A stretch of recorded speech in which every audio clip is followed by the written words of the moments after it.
Joining me here in the studio are UKIP's local government spokesman, Councillor Peter Reeve, and from the Green Party, Councillor Andrew Cooper. Welcome to both of you.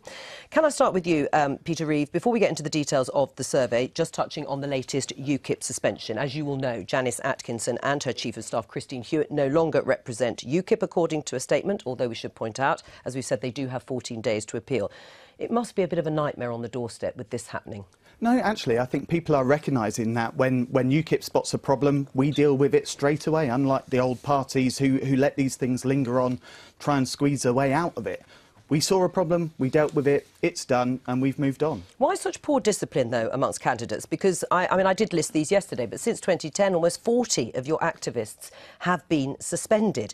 You know, I can make the list of councillors, candidates, MEPs, National Secretary. Not a very good sort of tally, is it? Well, actually, I think that's a great tally. If we spot a problem, we deal with it, we get rid of them. The other parties let them linger Why have on. they got there in the first place? If it's such a high tally of people that have to be then suspended. It's not a unique thing to UKIP. Every barrel has a rotten apple. We've got our own, every other party's got them as well. The big difference is we refuse to cover it up. We refuse to tolerate it at all. Decency in public life is what UKIP's all about.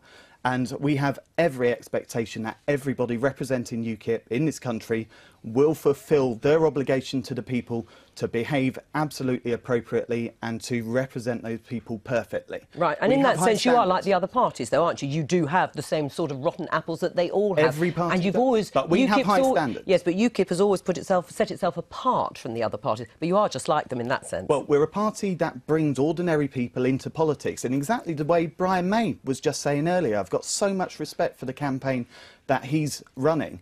It's exactly what UKIP's trying to do, and I think also what the Greens are trying to do. All right, and we are very proud of our record and our reputation. People on the streets are voting for UKIP. Right, well, let's just take a look at the survey, because UKIP, and certainly Nigel Farage has been on this programme endlessly saying that actually you're appealing to both the left and the right. You're challenging Labour and the Conservatives. But in reality, the survey does really just point to the fact that you are a group of disaffected Tory voters. Well, number one, I'd like to challenge why the BBC have done this survey in the first place. I think the taxpayer and the licence fee payer would actually wonder if their money is being well spent on surveys like this. Well, partly because, as you say, you want to be treated like the other parties. We do these things for all the parties, and people do want to know what people think. Secondly, what it reflects, actually, is UKIP's huge surging growth in just a few years.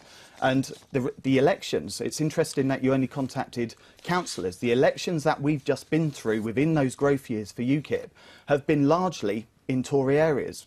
Shires, the county council elections, all of those. So it reflects that actually those people who have been elected have been in elections in traditionally conservative areas that are now moving to UKIP. Let's talk to Andrew Cooper. I mean, is the Green Party completely ruling out any form of agreement with the Conservatives, even if they win the most number of seats? Oh, absolutely. There's no way we would prop up a Conservative government. Right. We're very clear about that. And what about, then, if you're so keen to support Ed Miliband, are you... well, or aren't you? Well, of course, it's a bit of a Hobson's choice, isn't it? But Labour, if they were the largest party and that was the option, then that would be a possibility. Right, but if you share some of the goals that the Labour Party is eschewing, why not actually just campaign for the Labour Party in constituencies where you haven't got a chance? Well, we don't share a lot of values of the Labour Party. But you're going to split the vote on the left, aren't you? Effectively.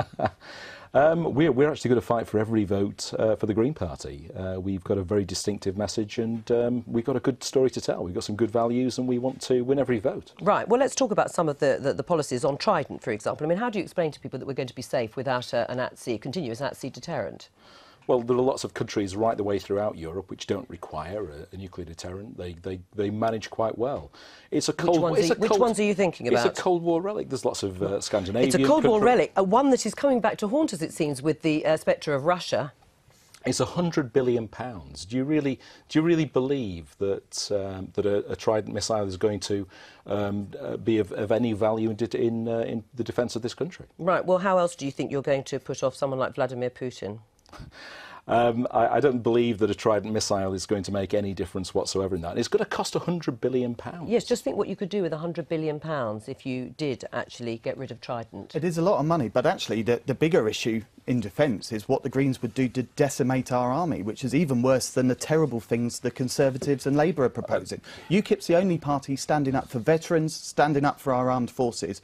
We're very proud of that record, and we're very proud of the policies that we've got defending the military. What do you say to that, Andrew Cooper? Well, as far as we're concerned, the role of the army should be about peacekeeping. It should be about providing humanitarian aid. These are the sort of things which will give our country more security, not less. The way we've been using our armed forces in countries like Iraq and Afghanistan have actually perversely made us more insecure. We need to be using our armed forces intelligently. All right, leave it there. Thank you.